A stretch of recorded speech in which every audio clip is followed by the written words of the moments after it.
कर्नाटक के हासन जिले के हलेबीड नामक स्थान पर स्थित है होयसलेश्वर मंदिर। हलेबीड का प्राचीन नाम द्वारसमुद्र था, जो राजा विष्णुवर्धन के समय में होयसल साम्राज्य की राजधानी हुआ करता था। कई सदियों वर्ष पुराना मंदिर अपनी महानतम वास्तुशैली के लिए प्रसिद्ध है। ऐसा माना जाता है कि इसे बनाने में मशीनों का उपयोग किया गया था, क्योंकि मंदिर में जिस प्रकार की नक्काशी और कलाकारी की गई है वह मनुष्य के हाथों से संभव नहीं है। होयसल राजाओं ने अपने शासनकाल में लगभग 1500 मंदिरों का निर्माण कराया, जिनमें से अधिकांश मंदिर भगवान शिव को समर्पित थे। होयसलेश्वर मंदिर भी उनमें से एक है, जिसका निर्माण सन 1121 में हुआ था। इस मंदिर का निर्माण होयसल राजा विष्णुवर्धन के शासनकाल में हुआ था और निर्माण का योगदान जाता है विष्णुवर्धन के एक अधिकारी केटामल्ला को। हालांकि मंदिर के लिए आवश्यक संसाधनों की व्यवस्था राजा विष्णुवर्धन ने ही कराई थी, लेकिन केटामल्ला ने मंदिर की संरचना और अद्भुत निर्माण में अपना पूरा योगदान दिया। मंदिर और उसके आसपास स्थित शिलालेखों से यह जानकारी मिलती है कि समय के साथ कई बार मंदिर का जीर्णोद्धार होता रहा। मंदिर के ऊपर एक शिखर की मौजूदगी के प्रमाण मिलते हैं, जो अब नहीं है। मंदिर ने कई बार आक्रमण भी झेला है। 14वीं शताब्दी की शुरुआत में दिल्ली सल्तनत के अलाउद्दीन खिलजी और मोहम्मद बिन तुगलक के द्वारा द्वारसमुद्र में आक्रमण किया गया। इस दौरान उन दोनों के द्वारा भयानक विध्वंस मचाया गया। इसके बाद यहाँ विजयनगर साम्राज्य स्थापित हुआ। होयसलेश्वर मंदिर का निर्माण एक ऊंचे प्लेटफॉर्म पर हुआ है और इस प्लेटफॉर्म पर 12 नक्काशीदार परतें बनी हुई हैं।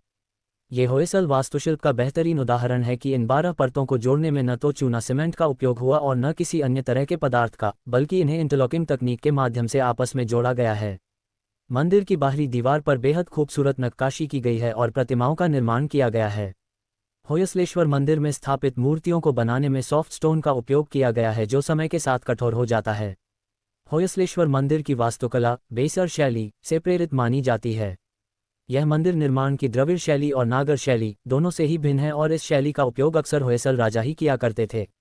मंदिर के अंदर पत्थर के स्तंभ स्थित हैं और इन स्तंभों पर गोलाकार डिजाइन बनाई गई है। इसके अलावा मंदिर में भगवान शिव की एक मूर्ति विराजमान है। शिव जी की इस मूर्ति के मुकुट पर मानव खोपड़ियां बनी हैं, जो मात्र 1 इंच चौड़ी हैं। इन छोटी छोटी खोपड़ियों को इस तरह से खोखला किया गया है कि उससे गुजरने वाली रोशनी आंखों के सुराख से होती हुई मुंह में जाकर कानों से बाहर लौट आती हैं।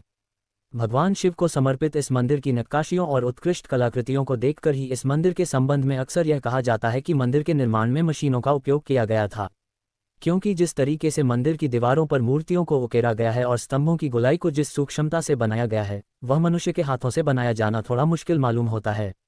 हालांकि मंदिर के निर्माण में किसी भी प्रकार की मशीन के उपयोग की कोई पुख्ता जानकारी उपलब्ध नहीं है, लेकिन स्थानीय मान्यताएं ऐसा ही कुछ कहती हैं।